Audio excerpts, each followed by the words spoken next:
Welcome back to the GSL. I'm Tasteless, and with me is Artosis. And it has been a grueling day of lots and lots of games. But we have one more set, and I am looking forward to catching that. I know my voice box is too. We have a ZVP. Tell us a little bit about it, Artosis. All right. Well, as you said, it has been a long and exhausting day, but what better way to end it than with July Zerg's That's right. Triumphant debut in the GSL. He's been trying. He's been playing StarCraft 2 for a long time, and he's finally made it in. Surprising, it actually took him a while, but, Yeah, that was actually a little bit weird. I thought he would have been doing better man. earlier. This is a hard game to play, but this guy, he's a Golden Mouse winner from StarCraft 1, a legend. He was basically what Kyrix was doing in this. He was doing that years ago in StarCraft 1, but he made it last longer than 3 weeks. Yeah. It lasted for like a long time. He's one of the most aggressive Zergs in the world for StarCraft 1. By the way, guys, if you're a noob and you're unfamiliar with StarCraft 1, July Zerg is easily one of the most accomplished StarCraft 1 players of all time. Yep. He has the most titles of any Zerg. He won 3 different OSLs on-game at Star Leagues in 3 different eras. Yeah. The only player ever to do anything even close to that. Most of these guys rise to the top and then fade out. Yeah, they normally, if you win 3 or something like that, it's normally within a 2-year period. This guy he did like 3 totally different times. He can always come back. He's an amazing player, an amazing talent. What can I say about this guy? I mean, he's amazing. He's known as the Sauron Zerg from StarCraft 1 because he never made sunken colonies, what spine crawlers are now, which are way better than StarCraft 1. Yeah. They were like needed all the time. Entirely dependent on little units, basically. Yeah. So he's great at macro, astounding micro. He in fact invented Mutalisk micro in StarCraft 1, or at least made it popular. Over here, we have a Protoss player, cOre Zenith, another Zenith guy here. This guy made it pretty far last season. Young guy, too, only 18. Yeah. He doesn't like PvZ as much as he likes PvT. We'll have to see if he can take out July. I've actually played cOre Zenith a lot of times. I've played July a lot of times as well. I have to say, I think July is going to take this based off of my games with these guys. Yeah. So I'm pretty amped for this. ZVP is a pretty volatile matchup.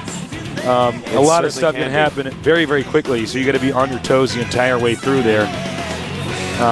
So this is going to be a lot of fun. Yeah. It's only the round of 64, and we've already seen so many awesome games, so many epic players eliminated, because everybody's figuring this game out and doing that so fast that I'm interested in seeing what our Final 8 and Final 4 will actually look like. It's impossible completely to tell. different. Yeah, exactly. I've had some people ask me, like, what do you think the Final 4 is going to look like? And I'm just like, I honestly don't know.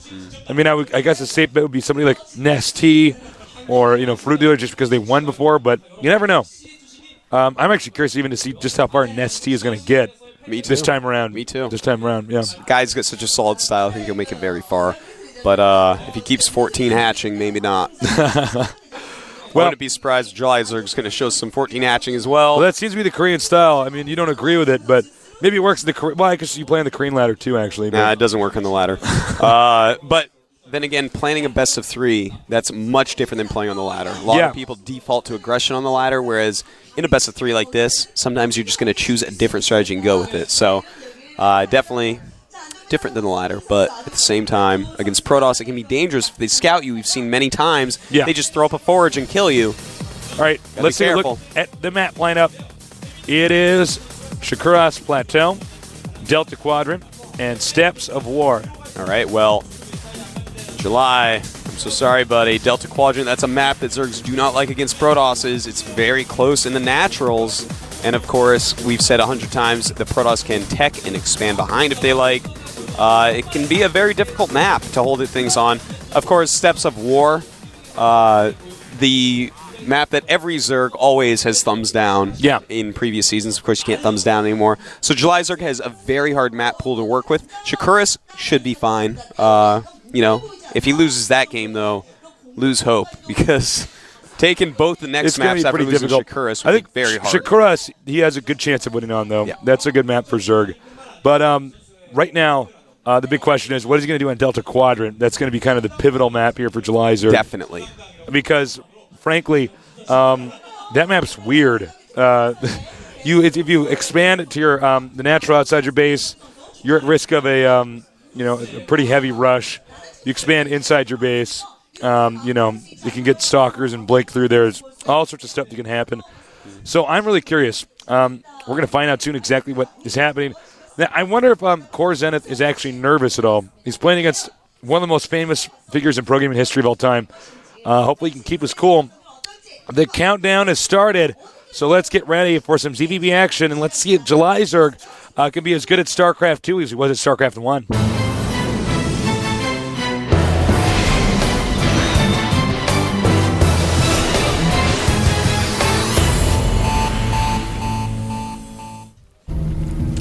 Over here in the red at the top left, we have our Zerg player. You know him if you've followed anything related to StarCraft 1. July Zerg. Over here at the top right, we have a blue Protoss at the top right. Don't know much about this guy, except that he's very good. Made it to the top 64. One of the younger players on the scene. Yep. He can use all sorts of styles. He plays... Oh, there he is. Don't interrupt her. Sorry. He plays a lot in the mornings for whatever reason, so I hit him a lot. Because I commentate at night. That's what you do. That's all we do is StarCraft 2. And you should too. Ooh. Doobie-doop-doo. Protoss is going to get good scouting intel right away. Yep. He might be able to prevent July Zerg from planting the hatchery. And notice it's quite interesting that he is piling on top of his ramp, and he's actually going for the gateway. So we could see all sorts of things. We could see some sort of rush, of course, or we could also see a 3 warp gate expansion. Yeah. Maybe even something a little bit more out there, but I definitely think it's going to be one of those two. July Zerg, pretty well known for getting early pull and early extractor in StarCraft 1. Yeah, he loves going to do it again here in StarCraft 2. Openings yeah. in StarCraft 1. With speedlings, you can control the intel your opponent's going to get by taking out all the probes and using your overlords to box them in. And you don't know Zergling Micro until you've seen July Zerg with Zerglings. Oh, yeah. Guy is insane with them. He was actually, his nickname in StarCraft 1 was the God of War. Yeah. So that goes to tell you, this guy, he was good at fighting battles. Well, the cybernetics score here, as you guys can see, they set this up, the Protoss players do, so that there's a small hallway so you can defend a rush with just one zealot if a bunch of lings do come. That's right. Speed being upgraded. Yep. Drones go back on the minerals. I love July Zerg's opening. This is how I open my ZVPs. You get that speed first. You're very safe. You can poke. You can scout a little bit. It's good times. You know, it's interesting because this is very StarCraft 1-esque, and this is very July Zerg style. Yep. I mean, he really plays the game by his own terms.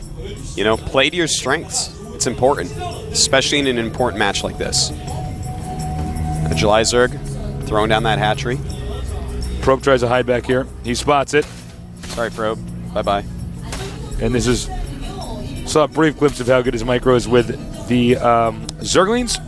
Looks like the Probe's going to turn around and try to get back in here. I don't think he's going to get that far. No, especially if he steps on creep. Oh, and there goes the shields. And... Probe World Tour. Apparently his probe is pretty good. Okay. Meanwhile, back here at the base, warp gates being upgraded, sentry on the way, next gateway. And another probe sent out here. I don't know if you should be doing that. Yeah. If he is going to do this, he should have done it sooner because lings with speed are just going to catch, any probe on the map, assuming July Zerg is aware of its presence. I don't know if he is, though. I think he didn't see the probe move under the Overlord back there. Yep. And we see here, he is making mostly sentries, so this kind of leads us to believe it is going to be a quick expansion, especially with that pylon down there. Oh, no. And July Zerg is going to get full intel. He's going to see what's going on. How embarrassing. He's going to see the other sentry pop and be like, oh, this is an expansion build. Normally when you see a bunch of sentries pop out with one Zealot, that just means, okay, he's going to expand. Instead of 3 warp gate, he's going to do it with 2, so it's going to be a little bit quicker than normal.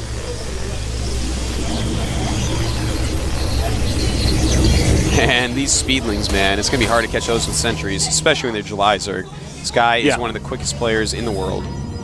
In fact, I want to show the APM right now. Do it. Look at that. And it drops just as I turn that on, of course. But it is up pretty high. Blings are out. They could get up here. They could take out the pylon. GSL's super aggression is working out. Oh no, those force Oh, fields. he should not have engaged there. Well, he does. Oh, the sentries live. Well, that worked out really well. Well, the force fields were to trap the Lings, but those sentries definitely could have died. You see a couple of them very low on health. If GSL had targeted a little bit more, could have killed a couple sentries, and that is really, really good for Zerg to down the sentry numbers. That's the scare unit. When the Protoss army loses those, then it becomes a lot weaker. For the time being, we're waiting to see what GSL is going to tech up to. He is a big fan of using Mutalisks, so we could probably expect to see that. Yeah, in fact, look at that natural tasteless. He's getting 2 gases already. Yeah, I bet So, this is Mutas play. That kind of points towards Mutas. And the Spire, where is it? It's going up. There it is. Aha. Spire going up, but his opponent kind of gets GSL's style. Yeah, he because does. he is going for the counter right there. Ooh. Twilight Council, that will allow him to get Blink Stalkers to combat the Mutas with, and be able to take up to DTs, which kind of help out with map control against Mutalisks, and take up to High Templars. Of course, Size Storm is how you deal with really mass Mutas. The one thing about Stalkers people don't often acknowledge is how fast they are. They are actually incredibly fast. They are. And even faster when you have Blink. They're faster than the majority of air units. So you can actually catch up to something that's retreating pretty easily. Now we do have a Dark Shrine going up right there. So that's actually a very quick Dark Shrine. There is a possibility. Now, I think he'll definitely try to get aggressive with some DTs. But there's... Ooh, look at this. So around here, he's going to get these if he loses sentries. all these, very nice force fields there.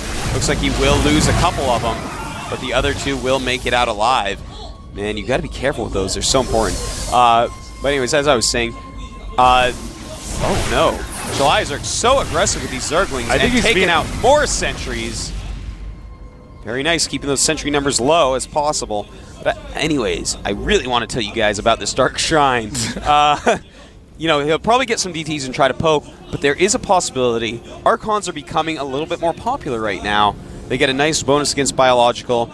They have a lot of hit points, and they can just be pretty good. So, you know, you don't want to turn High Templars into them because they're so gas heavy. The Dark Templars don't cost quite as much gas, so sometimes we see people creating Dark Templars to get Archons.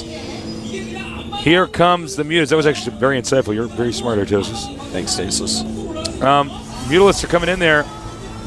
Doesn't seem like the Protoss is fully prepared. Yeah, he's not ready for this. This is a very quick Spire. Nice control with the Mutalisks here. You know, he sees that Dark Spire. Dark Shrine. Looks like a Spire. And there's just no blink yet, unfortunately. And he's taken out all these sentries. He's killed so many sentries this game. GSL, really nice micro with the Mutalisks. Yeah, that's a very good play there. Note, this is actually undefended over here. So undefended. There's no blink yet still. Or Zenith getting way far behind. July's economy quite fine, taking his 3rd base as well. More Mutalisks are coming out. You know, let me show you how far ahead July just got. It's 59 supply to 86. That is not what you want to see. And here comes the DT. Right as that is done. Sorry, Core denied. Zenith. Sorry, I'm GSL. Yeah, it's GSL, man. He's a legend. We do have another DT going across the map, but GSL busy attacking into him. Another DT coming down here towards the expansion. These Mutalisks will probably be chased out. Or not, actually. We'll see. He does just finally decide to back off. It'd be wise for the DT to go for the drones, not the hatchery. Yep. Wait for the drones to get over there to be as silent as possible. And GSL notices it right away with an Overseer even over there to spot for him. Does have 2 Overseers out. Very smart move. A lot of Mutas still being made. Let's take a look at these unit counts. You have 11 Mutas, only 8 Stalkers out. He still has not started to upgrade Blink. So I'm not sure exactly what the plan of Core Zenith is. Yeah, I guess he just wanted to get TTs, and that was it. Oh, man. The amount of damage these Mutalisks have done is actually like quite insane. I hear a DT. Yeah, I heard one too. It's Where is it? It's invisible. We can't see it. Oh, okay. Here it is. Oh, okay.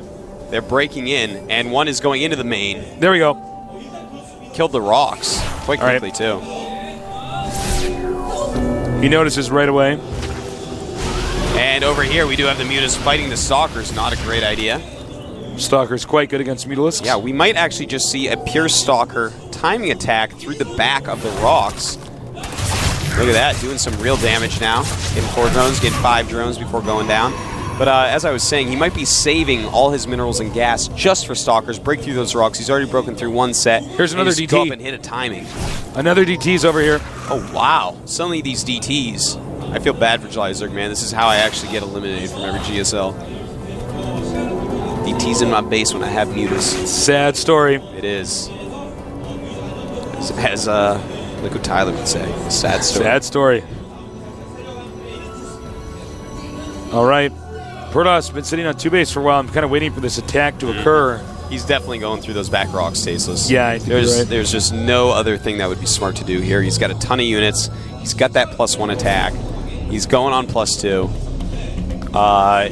It's his chance to make something happen. Hit that main base. Don't try to attack through the center of the map where the Zerg's going to have forever. And do it, man. Do it. Do it. Do it. Do it. You won't. Do it. You won't. You know what? I think Jelizer can take on whatever the Protoss has to offer. He is doing it. He's doing it. Called my bluff. He went into peer pressure. Caved in. Just like those rocks. That's right. Killing a couple Overlords on the way. You know, it's pretty hard to actually destroy a rock. Yeah, well, it turns into little rocks and rolls away if you look at the animation on Ultra Graphics. DT scouting ahead a little bit. This is where he wants his 3rd base, it looks like, but I want to see an attack. He needs to hit a nice timing, because Jelizerg is switching over to Roach. He's going to have a lot of units. Nice job here by Jelizerg. Sniping a few probes, and I think he realizes, oh, this DT's not going to get away. It's a lot of Roaches. They've got burrow movement by the looks of those spines.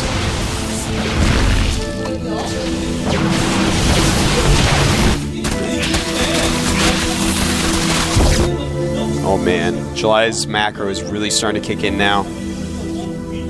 He is way up in supply. Look at that. Red 126, so he is supply capped. He's core zenith. 194 for Jelizerg, and he's just starting to make hat-tricks. Jelizerg is just outclassing this guy, and he's not actually going to go through that back door. Don't know if I agree with that. I think you're right in saying that he should actually attack through the center. Yep, this is going to be a lot more wide open for our Zerg player, July, to actually do something with all these Roaches, and there's no observer in there, and there's burrow movement, so... Oh, wow. We're going to see a bunch of force fields in a minute. Oh, boy. Then we're going to see burrow. Movement, there it is. Oh, he's going to lull all over this kid. Yeah, man. Giggling all over those stalkers. GG, yo. GG indeed. And Jelizerg showing us he's coming how back. easy it can be if you are a StarCraft 1 legend. Wow. Guys, don't forget to send in some questions. For both these guys, I'm sure we'll probably get a lot more for Jelizerg because he's pretty popular. And he won the first game. And he did win the first game, but send in questions for both of them, please. So we can do our interview at the very end with the best StarCraft 2 interviewer in the world. It's like so specific, man. It's very specific. There's not a lot of it, but you're the best. Thanks. You're number one. Oh. You. Oh, no, you. Blush. We got the next game being created. We actually are short on studio time here, so we might get this started pretty quickly. It's actually 10:41 p.m. I believe this is going to be the longest day of my life. Long day. Definitely of your life. Yes. So we're going to get this going in a minute. Delta Quadrant. If there's a map that he can beat him on, beat Jelizerg on, this could be the map. This map is very hard. There's a lot of stuff Protoss can do early on to kill the Zerg. The early game is probably the hardest part of this. So, yeah. Do you agree? I do. You know, that natural is very hard to defend. Yeah. The ramp is kind of way out on the side. The natural is very open. It's a hard map for Zerg vs. Protoss. I'm Tasteless. And he's Artosis. Let's get ready for game number 2 with Jelizerg and Core Zenith. It's loading right now. Get ready.